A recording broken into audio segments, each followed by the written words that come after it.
Assalamualaikum sahabat bijak. Bagaimana kabar kalian hari ini? Semoga hari kalian selalu menyenangkan dan tetap bersyukur atas semua nikmatnya.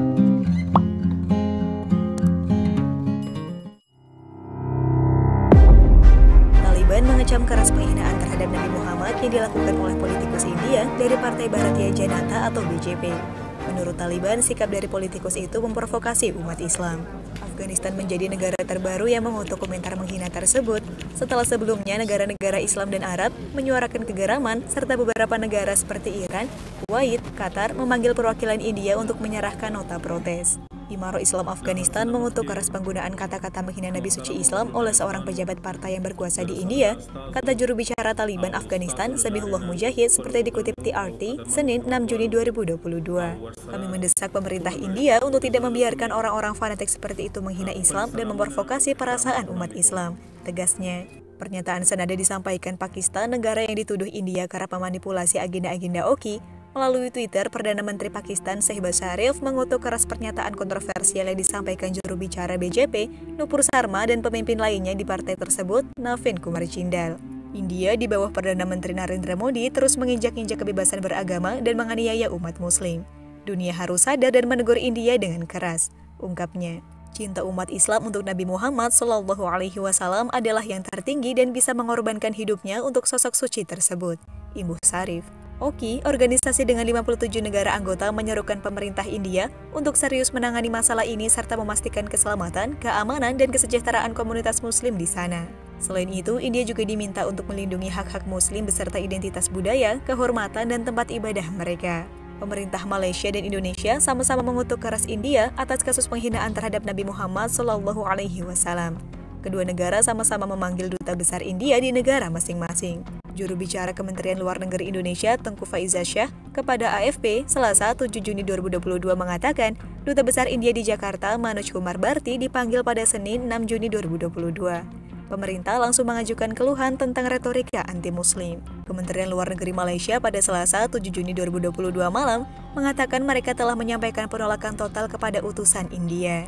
Malaysia menyerukan India untuk bekerja sama dalam mengakhiri Islamofobia dan menghentikan tindakan provokatif untuk kepentingan perdamaian dan stabilitas.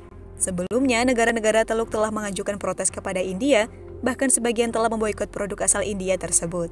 Sejumlah analis mengatakan bahwa pimpinan partai dan pemerintah mungkin harus membuat pernyataan publik tentang masalah ini.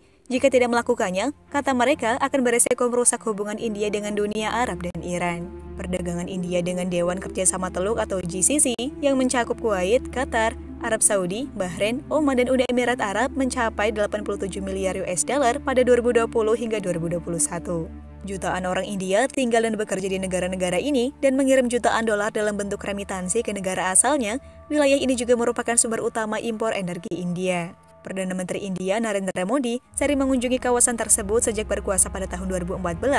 India telah menandatangani perjanjian perdagangan bebas dengan Uni Emirat Arab dan sedang dalam tahap pembicaraan dengan GCC untuk kesepakatan yang lebih luas. Modi sempat menghadiri upacara peletakan batu perdana kuil Hindu pertama di Abu Dhabi pada tahun 2018. Acara itu disebut sebagai contoh hubungan yang berkembang antara India dan wilayah tersebut. Para kritik mengatakan bahwa polarisasi agama telah meningkat di India sejak BJP berkuasa. Dan ketegangan meningkat dalam beberapa minggu terakhir setelah beberapa kelompok Hindu ke pengadilan setempat di Varanasi untuk meminta izin untuk berdoa di sebuah masjid yang berusia berabad-abad, mengklaim bahwa itu dibangun di atas keruntuhan kuil yang dihancurkan. Saluran TV telah mengadakan debat provokatif dan media sosial menyaksikan kebencian yang merajalela atas masalah ini. Banyak orang yang terkait dengan organisasi sayap kanan sering membuat pernyataan kontroversial di acara TV, tetapi para kritik mengatakan Sharma bukan elemen pinggiran seperti yang diklaim BJP, dia adalah juru bicara resmi partai yang bertugas mewakili pandangan BJP. Sejumlah analis menambahkan bahwa dampak internasional atas kontroversi penghinaan terhadap Nabi Muhammad akan berdampak buruk bagi perekonomian India, sebab kekuatan dan pengaruh negara-negara Muslim saat ini terus meningkat, seperti saat Prancis di bawah kepemimpinan Emmanuel Macron yang mendukung majalah yang menghina Islam dan Nabi Muhammad. Boikot massal terjadi di mana-mana hingga membuat pemerintah Prancis kebingungan. Itulah beberapa informasi seputar protes negara-negara Muslim atas kontroversi yang ditimbulkan oleh politikus India yang menghina Nabi Muhammad SAW. Semoga Allah kuatkan persaudaraan Muslim di seluruh dunia dalam melawan kelompok yang terus mengobarkan kebencian terhadap Islam. Wassalamualaikum warahmatullahi wabarakatuh. Terima kasih telah menonton. Semoga bermanfaat. Tetap jaga aurat dan sebarkan kebaikan.